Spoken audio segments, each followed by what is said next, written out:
내가 머무는 나라 백성이 다 여호와의 행하심을 보리니 내가 너를 위하여 행할 일이 두려운 것임이니라 라고 말씀하셨어요. 아무 국민에게도 행하지 않은 이적을 이스라엘 백성들 전체 앞에서 행할 것이니 너희들은 그 은혜를 입고 두 번 다시 우상을 섬기는 어리석은 일을 행하지 말아라 라고 말씀하는 거예요. 그러면 전에 행하지 않은 일이 무엇일까? 전에 행하지 않으셨던 일을 행하시겠다고 그랬는데 전에 행하지 않은 일이 어떤 일일까? 그 말씀은 하나님이 이스라엘 백성보다 앞서가셔서 가나안 땅에 살고 있는 민족들을 내쫓아 주시겠다라고 하는 말씀이에요.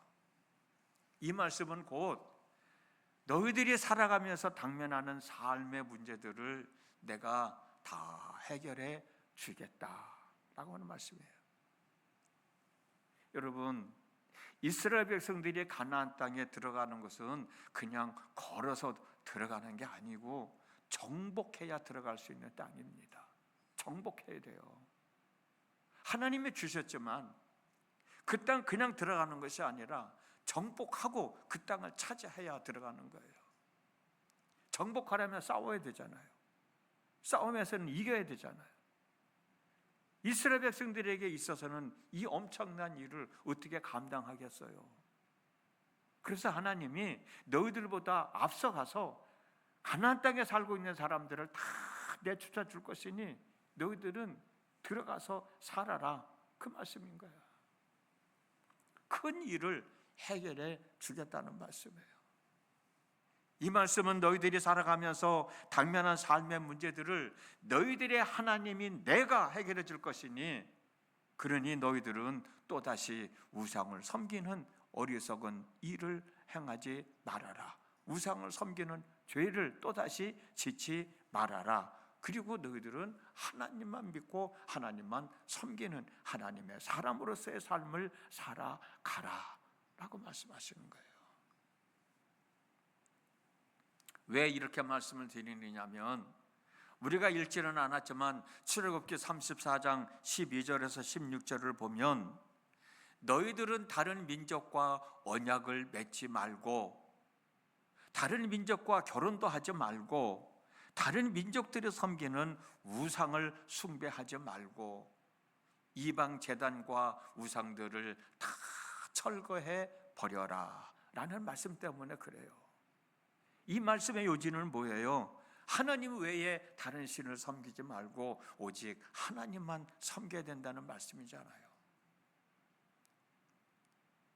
하나님은 이걸 요구하시는 거야. 다른 민족들과 섞여 살지만 그들이 살아가는 삶의 방식대로 살아가지 말고 너희들은 내 백성이 아니냐, 너희들은 다 하나님을 믿는 사람이 아니냐, 그러니 내 백성답게 하나님의 사람답게 하나님만 믿고 의지하는 삶을 살아라. 그러면 내가 너희들보다 앞서가서 너희들의 삶의 당면한 문제들을 내가 다 해결해 줄 거야.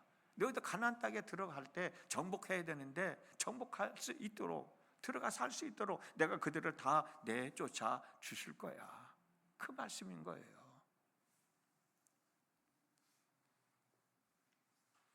그러면서 하시는 말씀이 너희들이 정말 나의 백성으로서의 삶을 살아가기 위해서는 다른 신을 섬기지 않고 다른 이방인들과 결혼도 하지 않고 우상 숭배하는 제단들을 다 철거해버리는, 헐어버리는 그런 삶을 살아가기 위해서는 너희들이 해야 할 일이 있는데 그게 뭐냐면 무교절을 지켜라.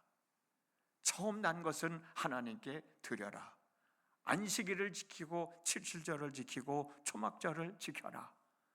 제물을 피와 함께 두지 말아라.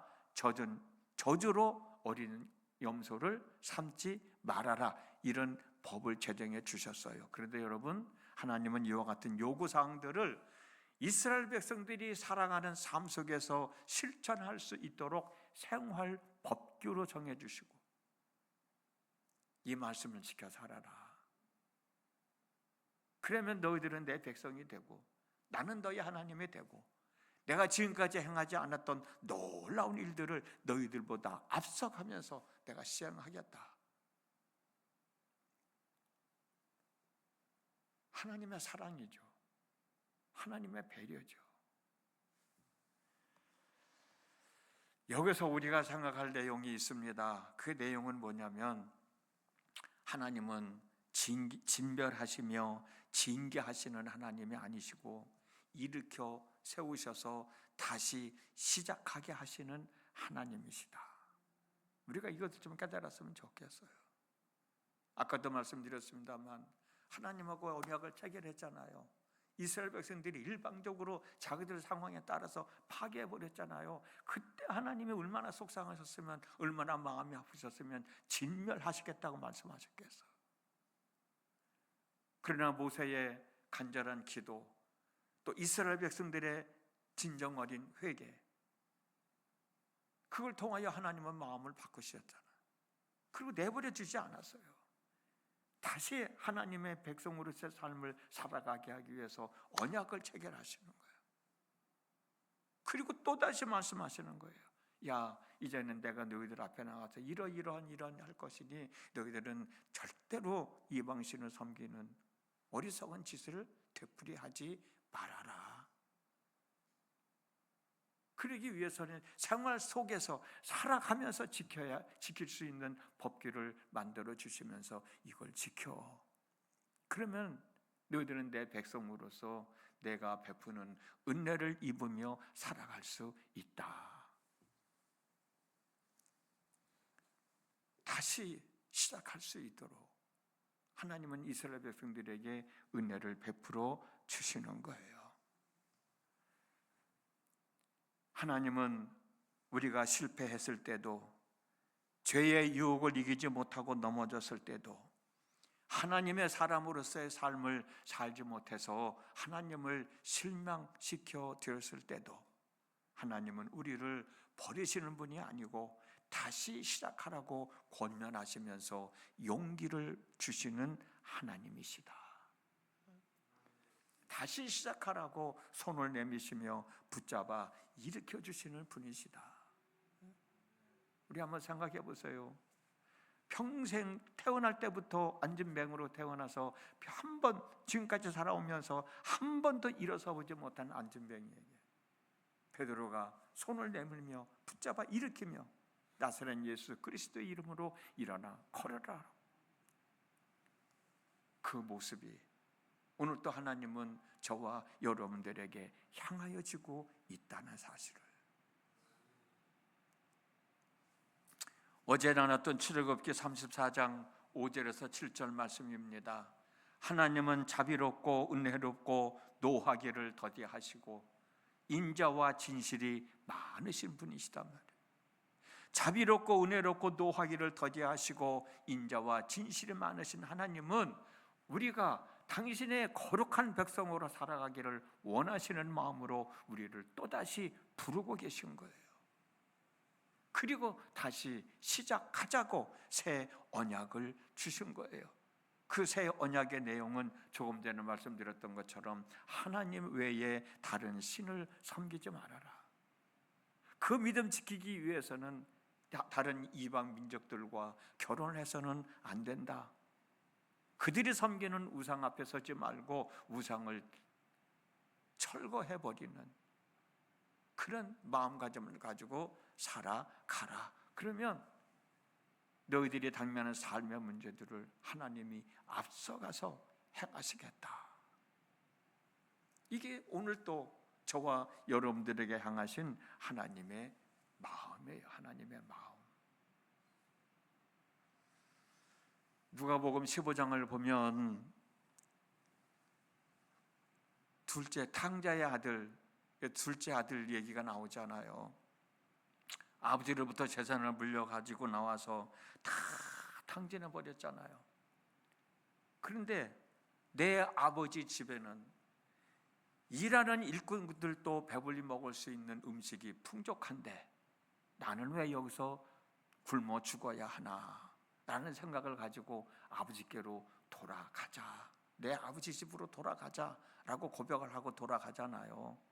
그때 이 둘째 아들은 무슨 염치로 아버지한테 돌아가야 될까? 라는 생각을 해봤어. 그렇잖아요. 아버지가 살아있는데 내게 물려줄 재단 달라고 해가지고 그거 가지고 나와가지고 허랑방탕 생활하면서 다 탕진해버리고 돼지가 먹는 음식조차도 먹지 못하는 그 상황에서 아버지를 생각하고 그래도 내가 아버지에게 돌아가야 되겠다, 무슨 염치로 아버지에게 돌아가겠다는 생각을 가졌을까? 이런 저런 생각이 들더라고요. 그렇지만 이 아들의 입장에서는 비록 용서받지 못할 죄를 지은 아들이지만 그래도 그 아버지는 내 아버지가 아닌가. 그래도 그분은 내 아버지이기 때문에 내가 아버지라고 부를 수 있지 않겠나. 그런 용기가 저에게도 여러분들에게도 있어졌으면 좋겠다. 비록 내가 하나님 앞에 올바른 믿음의 삶을 살아가지 못할 때가 많이 있지만 그래도 하나님은 내 하나님이 아니시냐. 내 하나님, 오늘 하나님은 다시 시작하게 하시는 하나님이시다. 다시 시작하라고 손을 붙잡아 일으키시는 하나님이다 라고 하는 사실을 새삼 깨닫게 되었으니 우리는 그 하나님을 의지하며 살아야 되지 않겠나. 그 하나님 앞에 나아가야 되지 않겠나. 비록 내가 아버지께 죄를 지었지만 아버지의 아들이라 일컬음을 당하지 아니하고 죄인으로서의 삶을 살아가겠다라고 고백하며 내 아버지니까 아버지 집에 찾아간 아들, 아버지는 그 아들을 맞아줬잖아요. 새 옷을 입혀줬잖아요. 손에 가락지를 끼워줬잖아요. 신발을 신겨주고 살찐 소를 잡아 잔치를 베풀어 주었지 않습니까? 아들이 생각하는 것 이상으로 상상하지 못할 정도로 아버지는 아버지로서의 역할을 아들에게 베풀어 준 거예요. 하나님이 그 일을 하시겠다는 거예요. 하나님. 우리가 진정으로 하나님을 믿고 산다면 하나님은 우리가 경험하지 못했던 은혜를 또다시 베풀어 주시고 다시 시작하자, 다시 내 백성으로서의 삶을 살아가자 라고 말씀하고 계신 겁니다. 마태복음 11장 28절에 수고하고 무거운 짐진 자들아 다 내게로 오라, 내가 너희를 쉬게 하리라 말씀하고 있잖아요. 왜 오라는 거예요? 쉬게 해주겠다는 거예요. 쉬게 해주겠다. 새로운 삶을 살아갈 수 있도록 용기를 부어주겠다라고 하는 말씀이잖아요. 여러분들 어떤 일 때문에 힘들어하고 있습니까? 어떤 일 때문에 괴로워하고 있어요? 어떤 일 때문에 마음 아파하고 있어요? 오늘 내가 하나님의 사람으로서의 삶을 제대로 잘 살아가고 있는가? 한 번쯤 더 되돌아보고 잘못 살아가고 있으면 회개하고 용서를 구하고 하나님이 다시 시작하자 손 내미실 때 그 손을 붙잡고 새로운 삶을 살아갈 때 거기에 놀라운 하나님의 역사하심이 있게 될 것입니다. 오늘 그런 은혜를 입으면서 오늘 또 감당해야 할 모든 일 감당하며 살아가는 복된 한날의 삶이 되어질 수 있기를 주님의 이름으로 축복합니다. 기도하겠습니다. 오늘 또 저희들에게 귀한 날을 허락하셔서 하루를 살아가야 합니다. 그러나 오늘 하루를 살아갈 때 이런 저런 일로 인해서 고민하는 분도 있지 않겠어요? 오늘 이 말씀을 들었으니 두려워하지 말고 낙심하지 말고 힘들어하지 말고 하나님은 다시 시작하게 하시는 분이시다. 다시 시작하자고 손을 내미시는 분이시다. 그 하나님의 은혜를 얻기 위하여 믿음으로 하나님을 바라보자.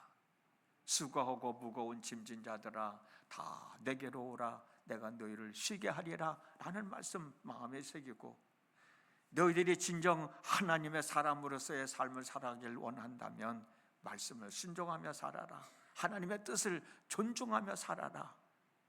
세상 사람 사랑하는 사람처럼 사랑하지 말라고 말씀하셨어요. 그렇게 살지 않으면 내 백성으로서의 삶을 살아가면 내가 너희들보다 앞서가서 너희들이 경험하지 못했던 놀라운 일을 행할 것이라고 말씀하셨어요. 그 놀라운 일을 행함을 경험하면서 오늘도 하루의 삶을 살아갈 수 있도록 하나님 역사하여 주옵소서.